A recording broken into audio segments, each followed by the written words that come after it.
CMOs and partnership leaders today are facing increasing amounts of pressure to do more with less, pressure to show their stakeholders, internal and external, real results, and pressure to take their partner programs to the next level. All the books and courses and webinars in the world can't help you if you don't have the right mindset. So, where do we begin? That's what we're covering in today's episode of Partnership Unpacked.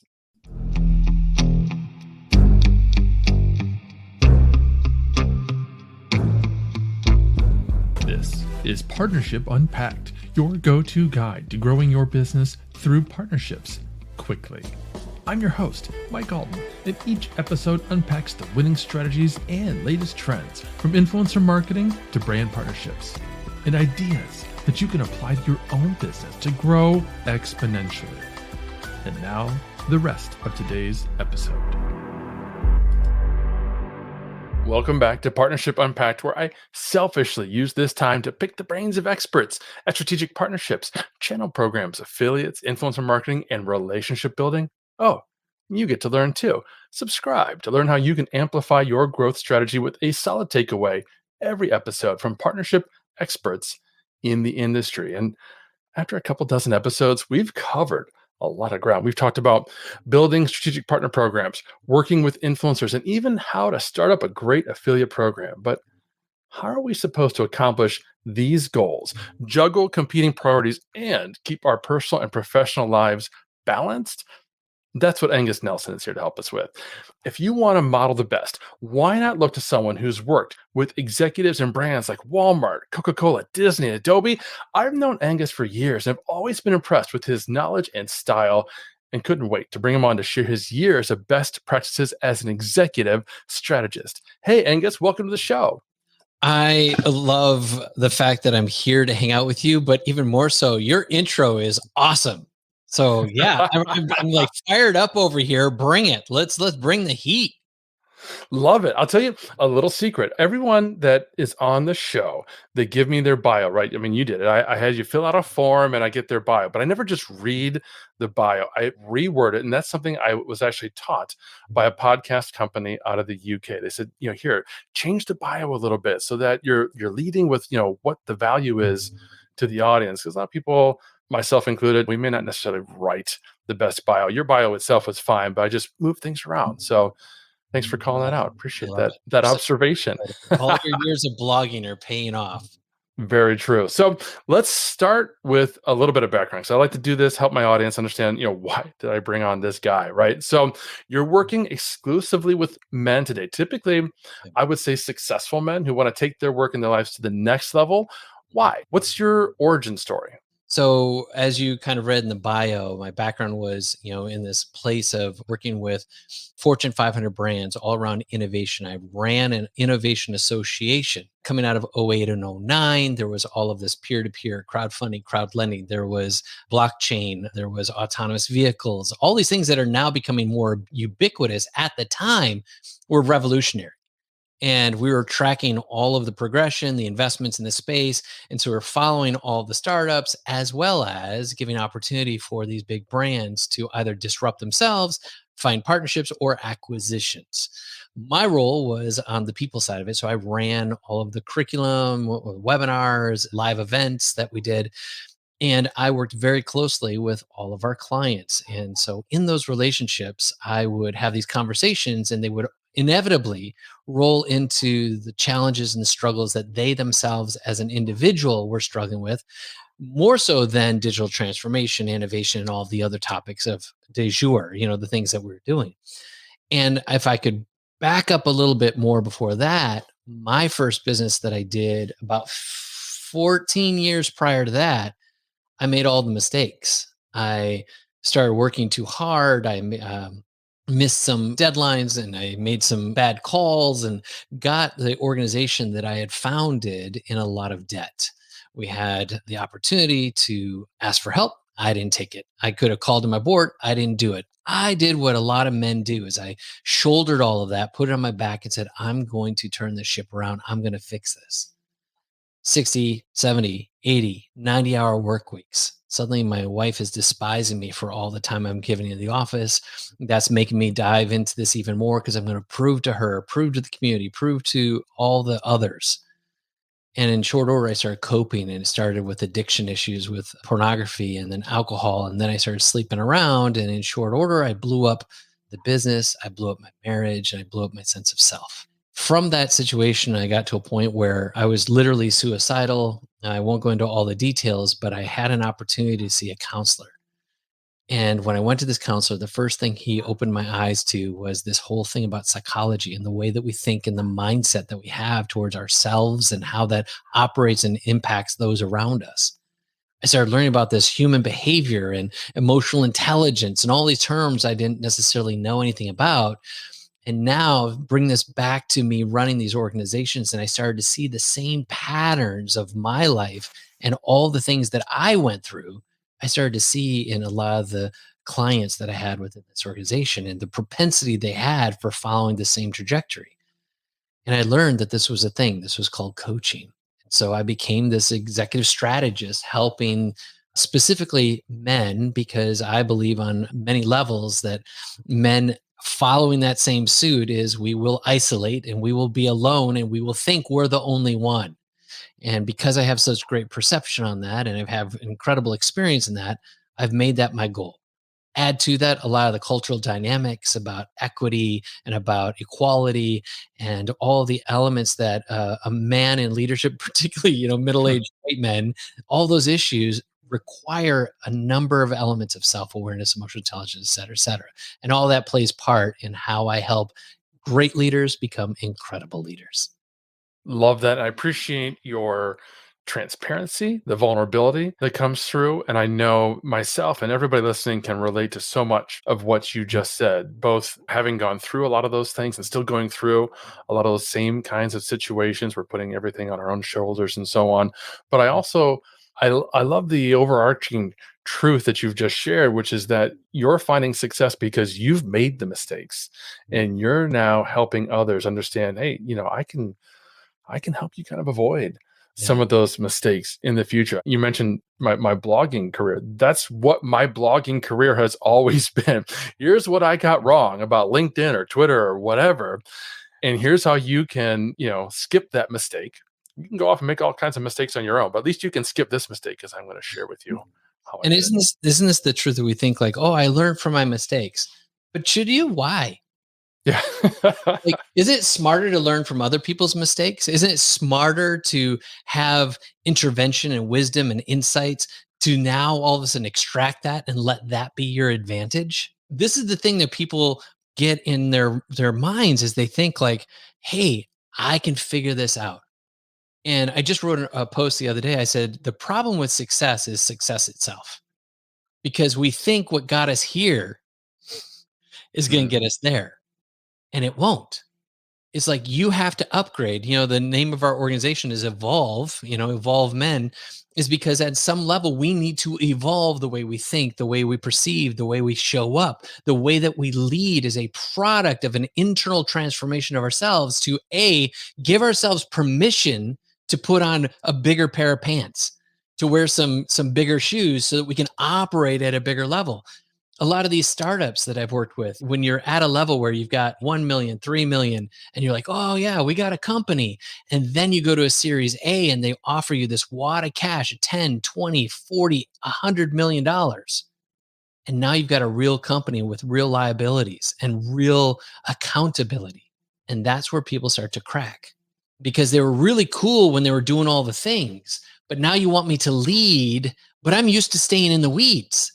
yep. Don't ask me to be over here and managing people and managing time and managing projections and relationships with all the investors and all the customers and all the different parties at play. Meanwhile, you're trying to build a team, you're trying to delegate, you're trying to let go. These are huge challenges. And then you add all the other stuff we've had going on the last 3, 4 years. It's Yeah. it's chaos.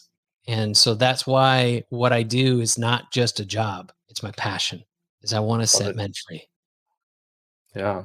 It's funny because we're seeing the same kind of evolution within Agorapulse, where, for years we had this small team startup, scrappy underdog mentality. That ain't us anymore. Yeah. So that means we now need to change the things that got us to where we are today with the, tens of thousands of customers and millions of annual revenue. Okay, that's not going to get us to the next level. Yeah. We have to change. We have to evolve. So I love that you're sharing that from a men and a leader's perspective. It's funny, I say this at the outset of every show. I don't know, no one's ever said anything, so I don't know if they pick up on it. But in the introduction, I say, I'm selfishly using this time to pick people's brains. And it's 100% true. It's not just something I said. I mean, this is true. This is for me. And y'all get to listen and learn a little bit with me. But I know that I don't know everything there is to know about partnerships, about influencer marketing. I don't. I'm good at my job, but I'm constantly being asked to do new things and take on new responsibilities and go in different directions and grow with our company that is also growing and changing and evolving. So I appreciate that you're here. I love that we're having this conversation. And I want to kind of call out some of the folks who are working, who are listening right now. They're in the partnership world, because partnership managers, partnership leaders, they're really interesting because they're balancing a lot of internal and external relationships and stakeholders. They're essentially marketers and sales reps and customer support heroes, kind of all wrapped in one. And they need to think about their business as an entrepreneur and a Mhm. visionary, but also try to create campaigns and projects and integrations that are at least as beneficial to another company. And there's tremendous opportunity for success as well as failure. So Mhm. here's my question. My question is, what advice would you give to these kinds of professionals who may be working for months on a project or a partnership only to see it fail, falls Mm. apart, and suddenly they're faced with this incredible failure or even a series of failures? Yeah. Yeah. So the first thing I'd say is you're going to look in the mirror, right? And you're going to identify a couple things. Most people, when they look in the mirror, are going to see the failure. They're going to see the fault. And then they're going to start to pick away at, what could have gone wrong. And they'll then turn that towards the partnership. It's that other person and is their bad decisions, and and we start to project all this pain towards someone else. Well, they're just this, they're just that, they're just idiots, or whatever. And it's like they don't even know what they're missing. Like, we have this propensity versus a more mature, more healthy, more whole way of saying, like, everything is a numbers game. And so if you take on it, and this may sound a little cold hearted, but one thing that you can just say is next and move on, Hmm. right? But besides that is then to do the internal work, which is, what do I learn? Where did I not equip that company or that individual, that decision maker, with the right information, the right tools, or the right tone?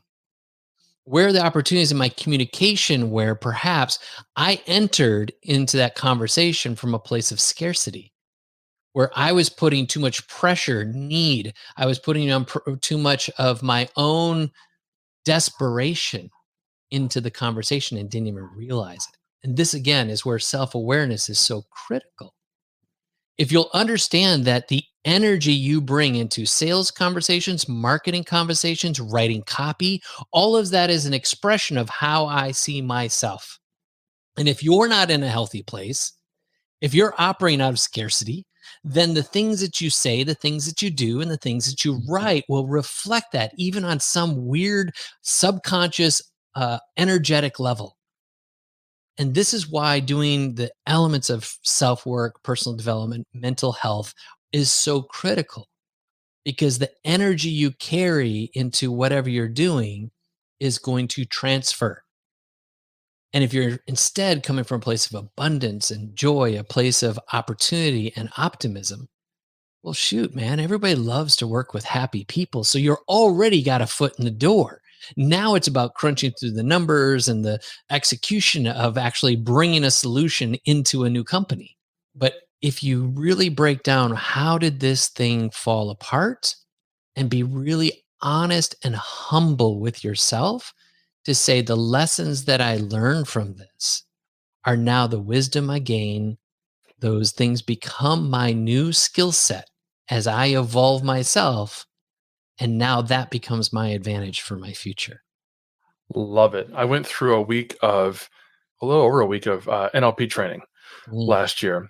Just a deep dive into personal mindset and goal setting. And it's helped me become a better person. It's helped me work better with colleagues, work better with clients. But I've also recognizing that it's not foolproof, yeah. right? It's not permanent. I'm often reminded of Zig Ziglar, who was asked once, do you keep having to motivate? Why do I keep having to go through motivate? He's like, well, motivation isn't permanent, neither is bathing, but you keep bathing, Yeah. right? You keep having to clean yourself. You keep having to self motivate. You keep having to work on that self awareness. So I'm loving that we're having this conversation because it's a reminder to me and hopefully to all of you listening that this is not something that we just do once and stop. We just have Yeah. to keep working on ourselves, keep reminding ourselves where our power comes from, what our goals are, and have that frank, humble assessment of what went wrong. We do a technique in NLP called timeline therapy, where we almost have this out of body experience and we go back and we look down unemotionally Mhm. at what happened and Yeah. we deal with it and we address it. So That's I'll amazing. add one more thing to this too Yeah. is, listener, you're going to know exactly what I'm saying when I say this, and that is not everything's in your control.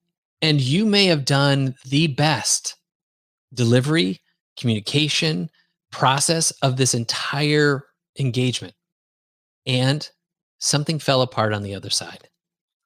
Has nothing to do with how you set it up, the relationship you built, the time you put in, and the emotion that was connected. It may have nothing to do with that. And again, this is where that honesty and that humility can come into play and say, but even in that, how could I mitigate the next opportunity? How could I equip my partner with the tools that they could be more successful? And or how can I take the lessons that I've learned in my own self-awareness to help them to be able to be a better presenter, a better salesperson, or a better marketer of their own plan? These are all things that, again, if you have some real honest conversations and can see objectively, I love what you just said, kind of rise above in that like third person kind of way, you can see a better picture. And again, it takes a lot of the criticism off of yourself and puts you back in the seat of power because now you're moving forward. Love it. Love it. Now, the other thing that can happen, I think, often when someone's gone through multiple failures, or perhaps they just have been challenged enough, is that they kind of begin to lose their passion and their interest in their work. How would you handle that kind of a situation? So, if I understand correctly, so now they're either getting bored with what they're Yeah. doing or they're just losing the focus. I don't know if this answer is going to be the best for some people, but are you doing what you're supposed to be doing? Yeah. Good Are you question. fooling yourself? If we get really honest, because it's interesting how alignment of how you see you and want to show up in the world is so necessary for our work. And if our work doesn't align with our person, there's always going to be conflict.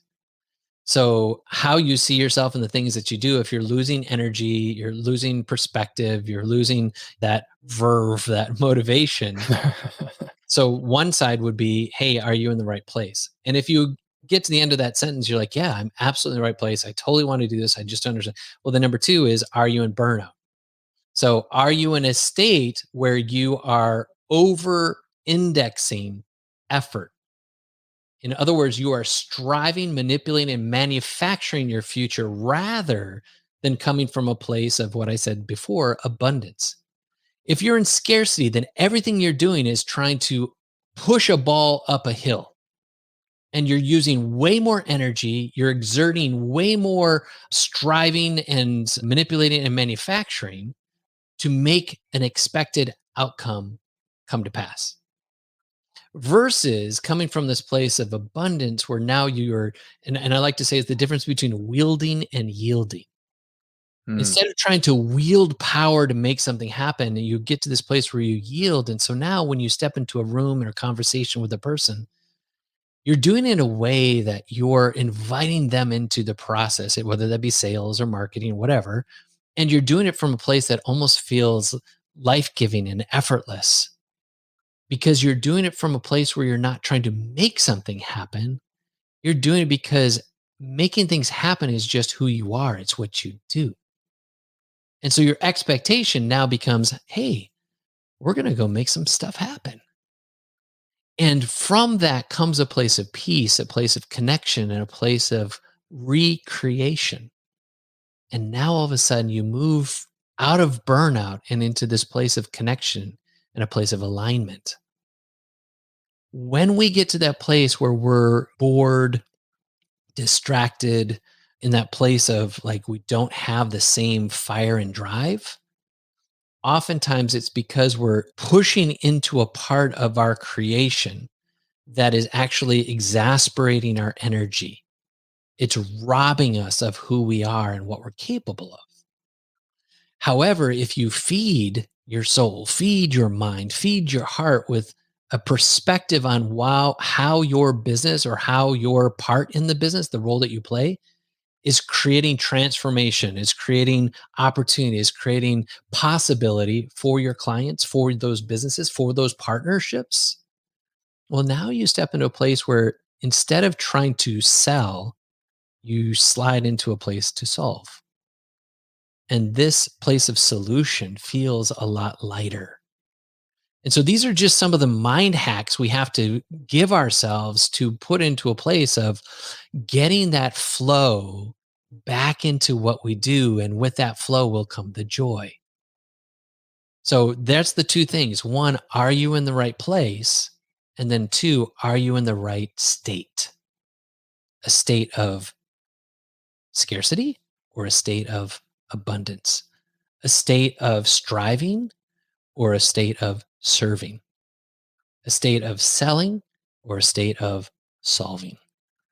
Okay, first of all, that was an amazing answer. Second of all, I love talking to people who've obviously given a lot of thought to not only psychology and human behavior, but the power of words and language, right? When you can use things like antonyms Mm, and those kinds of powerful words that just put people in a trance and they're just listening and they're mm, absorbing and it's easier to understand because of the power of the words that you're choosing. I love that. And I just want to underline the fact that you said alignment was one of the first things. I couldn't agree more. mm, That's so important. And just to have a little bit of a sidebar for a moment with all of you listening today, make sure that you are having conversations about your alignment. Just like Angus said at the very beginning, this is not something you have to take on for yourself. You should be talking to your manager. You should be talking to a coach. You should have a mastermind group. And just to pull back the curtain even more, I've got a personal mastermind group. I met with them last night specifically to talk about my alignment and my goals and who I'm trying to serve as a man, as a coach, as a personal business. Who are the people that I can help the most with the yeah. skills that I have? And that's one of the real wonderful things that a coach and a mastermind group can bring is that they know you, right? Yeah. These people, they know me. And they're like, Mike, why are you doing this? You don't need to do this. You should be talking to these people because you're so good at these three things. And I'm like, oh, I know you're right. And so it's fantastic. So have those conversations. But another issue that I think creeps up often with partnership leaders, I know myself, this happens all the time, is procrastination. And it can look a lot of different things. But for me, it looks like they're facing a new kind of partnership or a new kind of partnership or project. And it's just massive or unknown or overwhelming. So, how do we shift our mindset to approach these kinds of situations better? You're asking some great questions. So look at everything you've done in your career. Most things that you have gotten yourself into, either you didn't directly get it in through some school, and I mean school like all the way through grade school, high school, into college. You probably didn't learn a lot of things that you're implementing today in your career in many respects, especially if you're in sales. Like nobody goes to college to get a sales degree. Sales is something you learn on the job, right? And you look at all these things, but the piece that is the common denominator is that at every step in this evolution, if I can use that word again, is you had this figure out ability, right? You had an ability to figure things out. And so if you're facing something where you're seeing or feeling what the words you use were procrastination, I would use the word resistance. Hmm. You know you have to work on something. You know you have to assemble something. You know you have to have a certain conversation. You know you have to like send a certain email. You should make that phone call. You should get on that Zoom call. And you just cannot bring yourself to do it. It seems to slide down the priority every time. I would call that resistance, because there's something about that next step that makes you feel like I'm not worthy, I don't deserve, or I don't have what it takes. And this is a powerful revelation when you understand that that friction that we're experiencing is a product of a belief about me. And again, it could be that part of that alignment. It can go back to some of the things we talked about before, burnout. Those can all be some of the symptoms. But ultimately, it was Joseph Campbell, he said this, that in the cave you fear to enter lies the treasure that you seek. Hmm. And yet, there's a lot of treasure none of us are accessing because we are scared spitless to walk into the cave. And the thing that you need to do, that call you need to make, that interview you have to be about, the meeting you have to attend, that conference you're supposed to go and network. There's something about that that is an invitation for you to step into a higher realm, to develop a new skill set, to learn a new lesson, to make a new connection. And the resistance you're feeling is on some level, you're doubting your capacity or your ability. And the resistance is keeping you in a place of procrastination. And the moment you can see it and call it for what it is, and it's like, that is no longer going to be my friction and my resistance. That is going to be my invitation. And suddenly you give yourself permission, and out of permission comes possibility. Our entire lives are bound simply by permission. Will you give yourself permission to become incredible? Will you give yourself permission to shine, to stand out, to be something bigger than what you truly are? Or excuse me, bigger than what you currently are, to be who you truly are. We have all these weird stories in our heads that keep us bound in certain areas of our career, our finances, our relationships, or our sense of self. And as a result, we will operate in our worlds on that consistent basis of status quo because it feels on some level safe. But the moment we have to step out of that, then it feels scary because we've never been in that place before. And then we might have other stories in our head that says like, well, what is so-and-so going to say about you? Or what if you're making more money than your dad ever made? What if you're going to be in a place where people are going to think you're high and mighty and you're better than them? Like all these different stories in our heads will actually create self-sabotage in our lives. So now here you are procrastinating. Maybe this procrastination is actually a reflection of you afraid to step in your greatness. And what if you just give yourself permission to pick up that call, to schedule, to have the conversation, to grab that coffee? What possibility is awaiting you on the other side? First, get alignment and give yourself permission. Wow. Folks, we're talking to Angus Nelson about how important it is to have the right mindset and approach to business. And while we're on the subject, I just want to share with you a quick message from our CMO about another area where you may need to shift your mindset: social media. It's the Arc de Triomphe. Can you imagine if you're in charge, if you're the CMO of Marketing Paris? What are your main channels? Wow, there's the Arc de Triomphe. There's the Eiffel Tower. There's the Louvre. Those are your channels you're going to use to drive tourism dollars in. Okay, now, but you're not the CMO of Paris. In fact, you're the CMO of your company, product, service. So what are your main channels? Well, I'm going to guess there are things like pay-per-click, maybe trade shows, events, maybe content. Those are all pretty predictable, right? Let me ask you this question. Are you treating social media as a main channel? By the way, only 1.8% of you today measure social media and can prove an ROI in that investment. HubSpot and Gartner say social media is the #1 channel to invest in this year. Are you doing it? If not, I can tell you why. You're not doing it because you don't have the tools, you don't have the mentality, and that's okay. We've got you covered. You change the mentality, we'll give you the tool. WordPulse tracks all the ROI for you. one place to manage all your social media activity, your number one channel. Change your success. Treat social media as a channel, one CMO to another. My name is Daryl. I'm with Agora Pulse. I'll talk to you soon.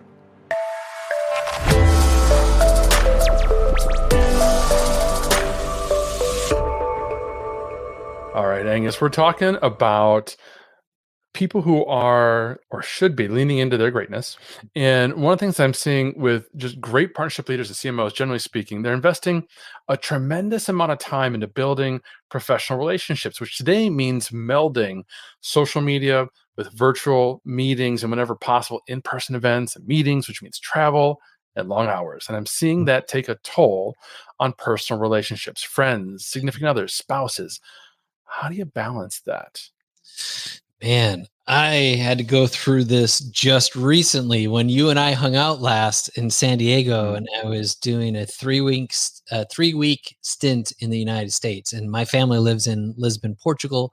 So I was away from my family for 3 weeks. And I have a team that operates in my company. We're global. We've got people in North Macedonia, in Bosnia, and in Hawaii, and in Tennessee. And so I know what it's like when you get super busy and you're trying to stay focused, on the things that are right in front of you. At the same time, you're trying to manage all the things that are back, and I'm going to just put in air quotes, home, wherever that might be, and in the company. And there's a couple different things that you have to think through is what are some of the systems that I put in place of communication? And for me, for things at home, I use a tool called Marco Polo, which is a video app. It's asynchronous. So I can, instead of trying to be on a call with them, which may, because of the time frame, on a different side of the planet, I instead can talk to them asynchronous. So I can record a video and talk to my kids and share my story and show things that are going on in my life. And it's not on social media, it's just us. And so I can also do that with my team. It's like, where are the things where for me I can hit record and I can send things in real time to my team. And then whenever they're up and about or whatever, they can listen to communications. Because as we know, and I'm speaking from global, and I don't know if your company happens to be, maybe you're just going 45 minutes down the road over and over again. That might be a little bit of a different technique. But I will tell you that all of the communication that we do is using video and audio as the easiest form of communication in real time when we have to have speed involved. Obviously, you've got all the other components of, Slack or whatever the one they're using for Microsoft. I can't remember what Teams, is that what it Yeah, is? teams. So all of those are ways to have some sort of communication, but above and beyond all of that, here's the thing I really want to get to is your tone and your urgency. This has been a thread line through all of this conversation. You know what's going on around you, and there's some urgency. You've got to get to this meeting, or you got to get to that part of the event, or maybe you're sponsoring something as the company and we got to get to that booth, all those different things. And those that are working back in the office, back at home, or wherever they're at, they're not experiencing the same thing you are. And to have a little bit of clarity on that, to Hmm. know that you're moving at a certain speed and they may not, it means you have to over communicate and to say things that you need in a context of when you need them, how you need them, and what exactly it is that you're talking about. So over communicate the things that normally wouldn't feel like it's that much of a priority. The second piece is, again, that urgency part is you're like, go, go, go, go, we got to go, go, go, go. And the person who is trying to execute on something or build something or deliver something for you, if you're speaking to them with that kind of urgency, you're also giving a bit of stress to them that they're feeling like your urgency as if you're demanding something of them and you're rushing them to something. But the truth is you're just rushing your schedule, you're rushing your transport, but it doesn't necessarily mean you're rushing a project. And so being able to like take a breath as you're communicating and making sure that the energy that you're communicating with isn't saying something you're not saying. And I'm saying this from personal experience because I'm rushing through an airport talking to one of my team members and I'm speaking with a ton of urgency because I'm late to this plane. Turns out the plane was late for me too. So by the time I got to the gate, the plane wasn't leaving for another 40 minutes, but I put pressure on one of my teammates, and then he felt as if he was disappointing me. Hmm. And that was my bad because I took my current present situation and then in some form of energy projected it on him. And so being distant from your team also means you have to be self-aware about how I'm communicating is a way that they can sense or feel like you're communicating in a way that's relevant to the situation. And lastly, I'll say one more thing. The biggest form of communication in general, not just when you're out and about and doing your things, especially during conference season, communication is not saying what you want to say in the way you want to say it. True communication is saying what you want to say in the way the other person can receive it. So some people may need more facts and figures and details. Some people may need more just scope and framework. Some people need you to just tell it like it is, and some people want you to build a story and have some context and have some friendliness to it. Know who you're talking to and frame what you're saying in a way that they can receive it. And you'll find that communication lines with you and your team will be that much more powerful. Could not agree more. You absolutely must take the time to learn who it is that you need to communicate with the most. And like you said at the beginning, over communicate with a positive mindset and understand how you need to communicate in order to actually share what it is that you want to have shared, whether that's instructions or just a status, Yeah. connection, whatever it is you need to do. So this has been fantastic. I have two more questions. Okay. Second to last question. What final advice do you have for these CMOs and these partnership leaders who, particularly now, we've kind of touched on this, right? They're facing tremendous amounts of pressure to Mhm. succeed. The economy is all over the place. Marketing budgets are being slashed. People are being, forced and pressured to focus on tangible results, right? Yep. Yep. How do they face that in a way that's demonstrable, right? How do they face this pressure to succeed? I'm going to tell you a couple different things. One is depend on your team. You need to make sure that the people you have around you, that you're not trying to carry stuff that other people would love to be a part of.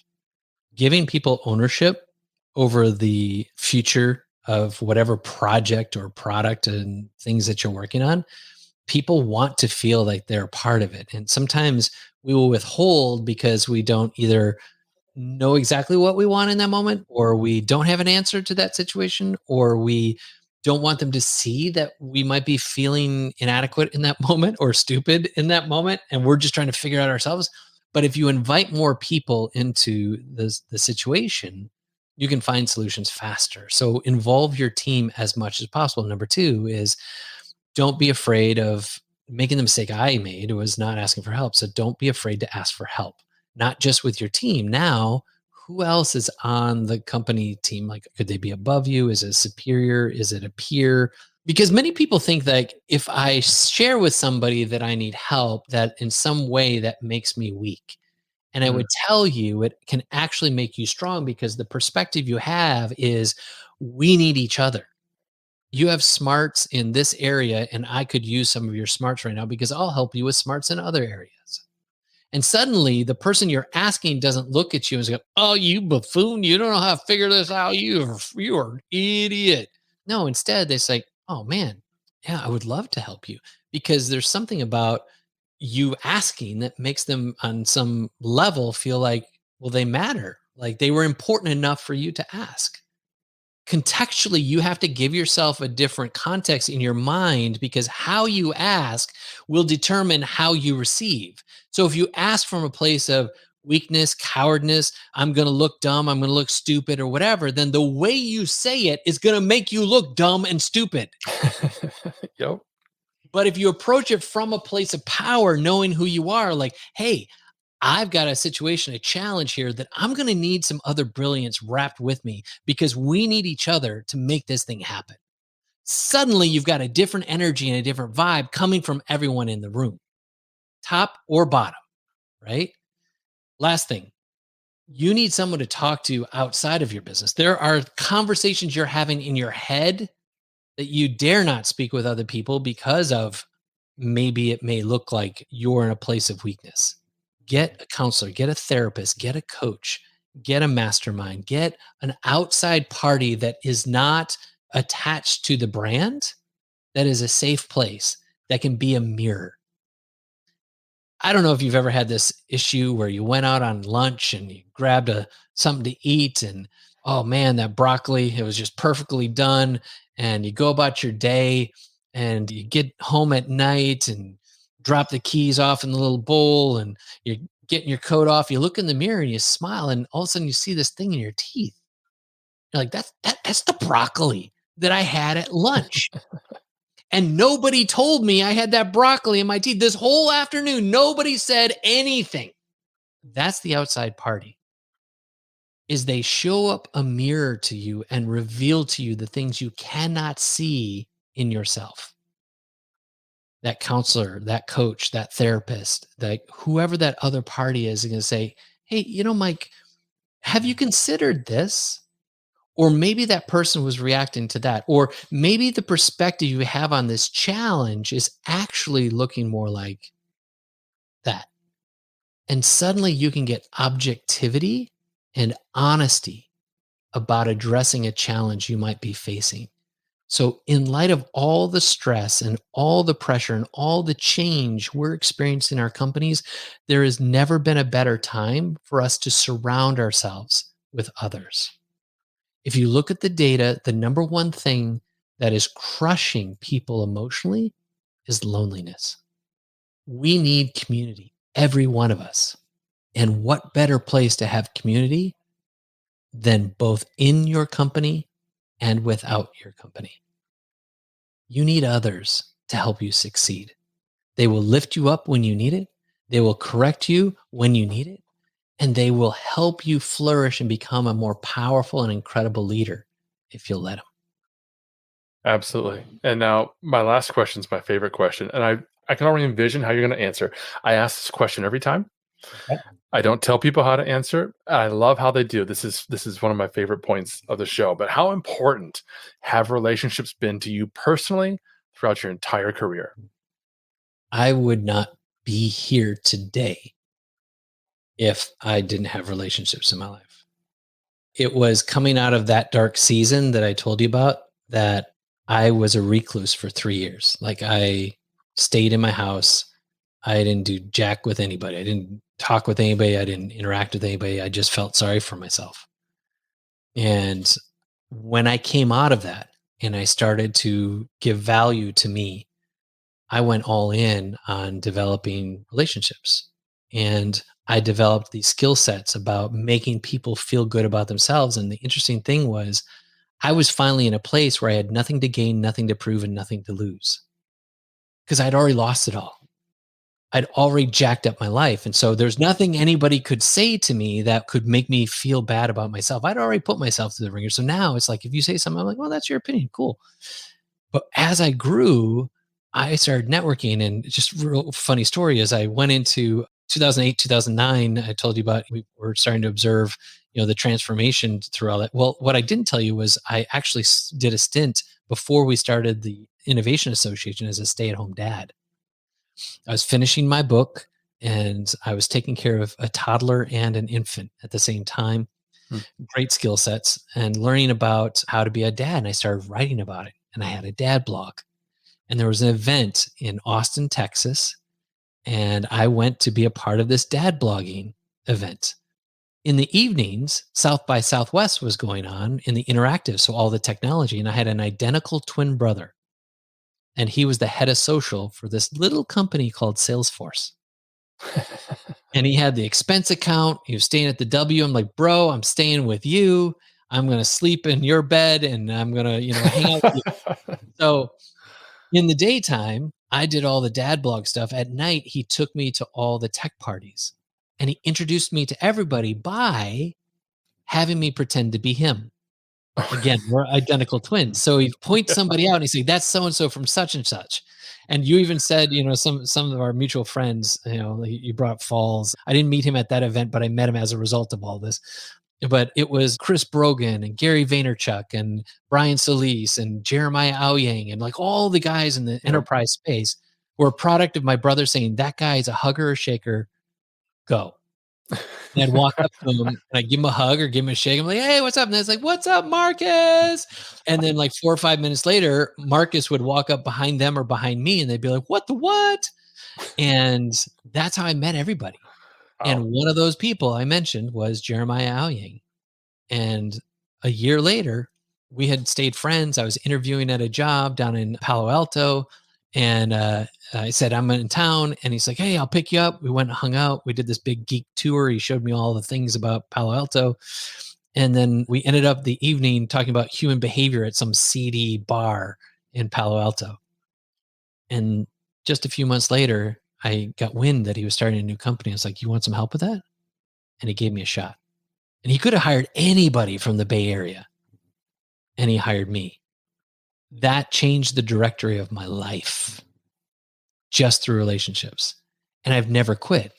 And that's how you and I know each other. And that's how so many of our little network of friends is because we've invested in each other. And the ones who have stayed are the ones who don't take themselves too seriously, are the ones who actually give more than they take. You know, the ones who show up for each other. That's the power of our network. And that's how we became who we've become. Love it. Angus, you have been amazing. And this has been such an important and informative talk. It's been impactful to me personally. I'm going to be thinking about this for weeks and weeks and weeks. Can you tell folks where to connect with you and learn more and work with you? Sure. You can find me at angusnelson.com. That's the best place to find me. And I would tell you, if you are facing some challenges in your own career or life, we like to say for all the men that we've experienced over the last 7 years, we built an assessment called 4 Mountains. We believe every man faces a mountain. The question is, what mountain are you facing? Because you'll never know what you need to do, what action you need to take until you know exactly what you're facing. And you can simply go to whatismymountain.com and you can take the assessment, take you 2 minutes, and then it'll give you all the information you need to bring transformation into your life. Love it. We'll have whatismymountain.com and all of Angus's other information and links in the show notes. That's all we've got for today, friends. But don't forget to go to the Partnership Unpacked podcast on Apple and drop us a review. We'd love to know what you think. Until next time. Thank you for listening to another episode of Partnership Unpacked, hosted by Mike Alton and powered by AgoraPulse, the #1 rated social media management solution, which you can learn more about at agorapulse.com. If you enjoyed this episode, please subscribe on your favorite podcast player. Be sure to leave us a review. Your feedback is important to us.